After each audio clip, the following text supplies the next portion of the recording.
आखिरकार सऊदी अरब ने यमन पर हमला कर दिया है। यमन के कई इलाकों पर हमले किए हैं। सऊदी अरब को यह हमला करना ही था, क्योंकि यह वही मामला है जिस मामले में सऊदी अरब पहले से यूएई को समझाने की कोशिश कर रहा था। यमन का ज्यादातर हिस्सा हुतीज के इलाके में है। अब जहां पर हुतीज नहीं है, सेंट्रल यमन का इलाका, वहां यूएई के समर्थक वाले ग्रुप घुस जाते हैं और कई इलाकों पर कब्जा भी कर लेते हैं। यह मैंने आपको इससे पहले बताया भी था।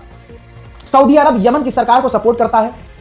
जब सऊदी अरब ने देखा कि यमन की गवर्नमेंट कमजोर पड़ रही है और लड़ाके लगातार वहां पर कब्जा कर रहे हैं, तो अब सऊदी अरब ने उन लड़ाकों को निशाना बनाकर, यमन के समर्थक लड़ाकों को निशाना बनाकर हवाई हमले कर दिए हैं। तस्वीरें दिखाने जा रहा हूं।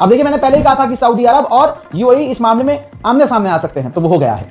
सऊदी अरब ने बिल्कुल नाम लेके कहा है यूएई का कि यूएई अपने समर्थक लड़ाकों और समर्थक फौज को यूएई यमन से बाहर निकाले। ये सरासर यूएई गलत चीज कर रहा है और गलत का समर्थन कर रहा है, जिससे यमन के अंदर जो है अनस्टेबिलिटी पैदा हो गई है। हम लोगों को शियों से बड़ी दिक्कत है भाई। यहां भारत में भी ऐसा ही होता जैसे पाकिस्तान में होता आया है। वहां भी शिया समुदाय का नरसंहार किया जाता है, शुरू से अब तक रिकॉर्ड है। और इराक से लेकर मिडिल ईस्ट में भी यही होता है।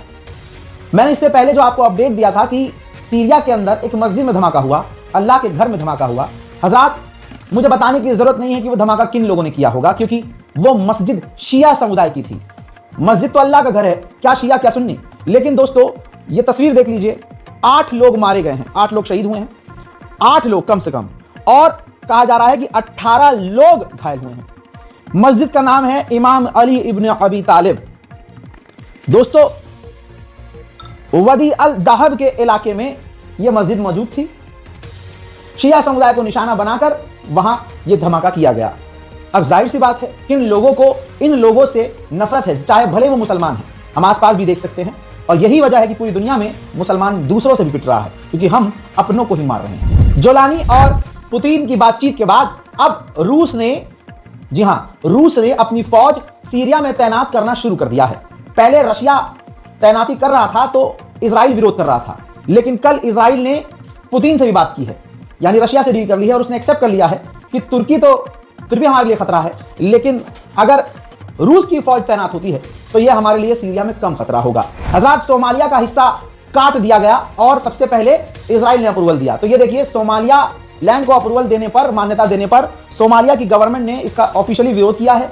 सऊदी अरब का नाम सामने आया है। सऊदी अरब ने भी इजराइल के इस कदम की निंदा की है। उधर गाजा के हालात मेडिकल के इस कदर खराब है कि 50% ही हॉस्पिटल बड़ी मुश्किल से काम कर रहे हैं, और अगर जो काम कर भी रहे हैं तो उनके पास तमाम इंस्ट्रूमेंट और तमाम दवाइयां नहीं हैं। लीजिए, जर्मनी जो बहुत उछल रहा था, जर्मनी ने ऑफिशियली मना कर दिया है कि हम गाजा में अपनी फौज नहीं भेजेंगे। वहीं ये तस्वीर है इजराइल के अंदर की। इजराइल के एक इलाके में एक फिलिस्तीनी ने 2 यहूदियों पर हमला किया और 2 इजरायली मारे गए, जिसके बाद इजराइल ने कार्रवाई उसी वक्त की और उसी वक्त उस हमलावर को कत्ल कर दिया गया। हजरात, इजराइल को सबसे बड़ा झटका यह लगा कि ग्लोबल ब्रांड इंडेक्स में इजराइल दूसरी बार भी, यानी दूसरे साल भी सबसे नीचे आया है।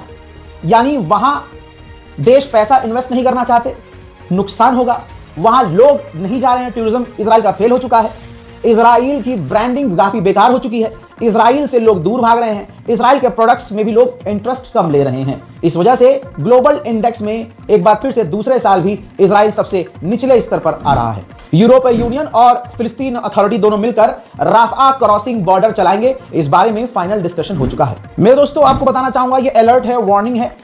इलाके में घमासान छिड़ने वाली है, छिड़ी तो चुकी है, लेकिन इजराइल ईरान पर हमला करने के लिए तैयार है। इजरायली मीडिया ने दावा किया है कि वहां के ऑफिशियल्स ने यह क्लियर कह दिया है कि नेतन्याहू मनाने के लिए ट्रंप को जाने वाले हैं अमेरिका, और वो मनाएंगे कि ईरान पर हमला किया जाए, क्योंकि ईरान न्यूक्लियर पावर प्लांट दोबारा शुरू कर चुका है और भारी तादाद में जो मास प्रोडक्शन वो मिसाइलों की कर रहा है, यह हमारे लिए खतरा है।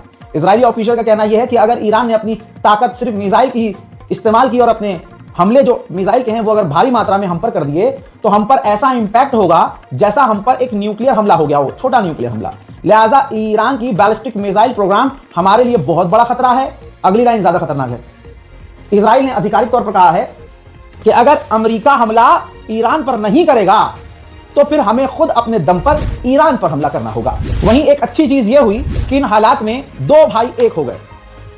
इन दोनों का नाम है ईरान और तुर्की।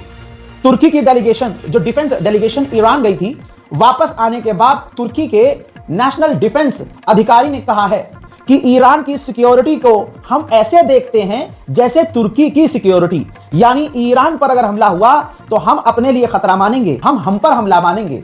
दोनों की सिक्योरिटी हमारे लिए बेहद जरूरी है। मैंने आपको एक ईरानी टैंकर के बारे में बताया था जो वेनेजुएला के करीब था और अमेरिका ने उसे पकड़ने की कोशिश की थी लेकिन वो भाग गया।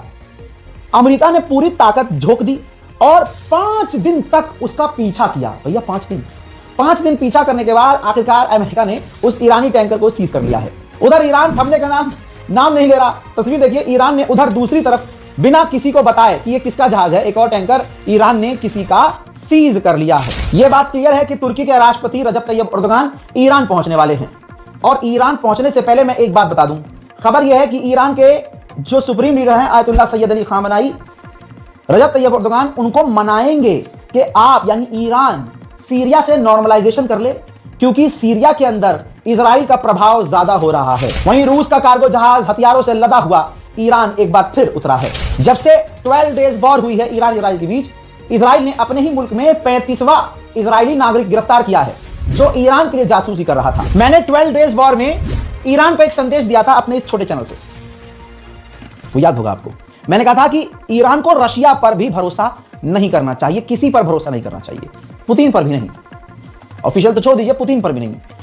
अब वो अल्लाह का करम है कि मेरी बात एक बार फिर से साबित हो गई सही। अभी जो आप सोच रहे हैं कि रशिया ईरान को मदद दे रहा है, हथियार भेज रहा है, ये तो बढ़िया फ्री में दे रहा है क्या? ईरान भर भर का ड्रोन दे रहा है। ईरान ड्रोन टेक्नोलॉजी रूस को सौंप रहा है, सस्ती ड्रोन टेक्नोलॉजी। ईरान फ्री में कुछ नहीं ले रहा रशिया से। अब 2008 का वो समय जब अमेरिका के राष्ट्रपति जॉर्ज बुश थे, वहां उस समय तब भी पुतिन थे रूस के राष्ट्रपति। अब 2008 में जॉर्ज बुश और व्लादिमीर पुतिन के बीच जो सीक्रेट बात हुई थी वो क्लासिफाइड डॉक्यूमेंट अब 2025 के आखिर में लीक हो गए हैं। ये रहे दोनों दस्तावेज आपके सामने। स्क्रीनशॉट लेके आप वीडियो को रोक के या स्क्रीनशॉट लेके आप पढ़ भी सकते हैं। अब जो खुलासा हुआ है उसने हिला दिया है। 2008 में व्लादिमीर पुतिन ने कहा था कि ईरान को जो हम यूरेनियम दे रहे हैं उससे हमें यकीन है कि ईरान यूरेनियम हमसे लेगा तो वो परमाणु नहीं बनाएगा। हालांकि इस बात में मुझे कोई शक नहीं हो रहा कि ईरान परमाणु बनाना चाहता है, ये पुतिन ने कहा था। देखिए दोगले को, पुतिन ने 2008 में जॉर्ज बुश से डायरेक्टली ये बात कही कि हम चाहते हैं कि ईरान का, यानी मैं चाहता हूं कि ईरान का मिसाइल प्रोग्राम, उसकी जो बैलिस्टिक मिसाइल प्रोग्राम है जो तेजी से आगे बढ़ रहा है, वो रुक जाए। साथ ही उसी वक्त व्लादिमीर पुतिन ने 2008 में यह खुलासा इस क्लासिफाइड डॉक्यूमेंट से हुआ है और यह सबूत रजाग्राफी आपके सामने रख रहा है। पुतिन ने यह भी कहा था जॉर्ज बुश से कि हमें सबूत मिले हैं कि ईरान को परमाणु हासिल करने में पाकिस्तान मदद कर रहा है, पाकिस्तान के वैज्ञानिक, पाकिस्तान ओरिजिन के लोग ईरान की मदद कर रहे हैं। जॉर्ज बुश ने 2008 में यह भी कहा कि जो ईरान के लोग हैं वो सनकी हैं, खतरनाक हैं। यह जॉर्ज बुश से पुतिन ने 2008 में कहा था। लिहाजा ईरान को यह समझना चाहिए कि तुम्हारे साथ अल्लाह के सिवा कोई नहीं। मेरे दोस्तों, मिडिल ईस्ट स्पेशल रिपोर्ट में फिलहाल के लिए इतना ही। बड़ी बड़ी जानकारियां इस वीडियो के अंदर भर भर कर दी है। इस वीडियो को शेयर कीजिए और दुआ कीजिए कि दुनिया में शांति और अमन आए और हम में भाईचारा पैदा हो। फिलहाल के लिए इस रिपोर्ट में इतना ही। जय हिंद।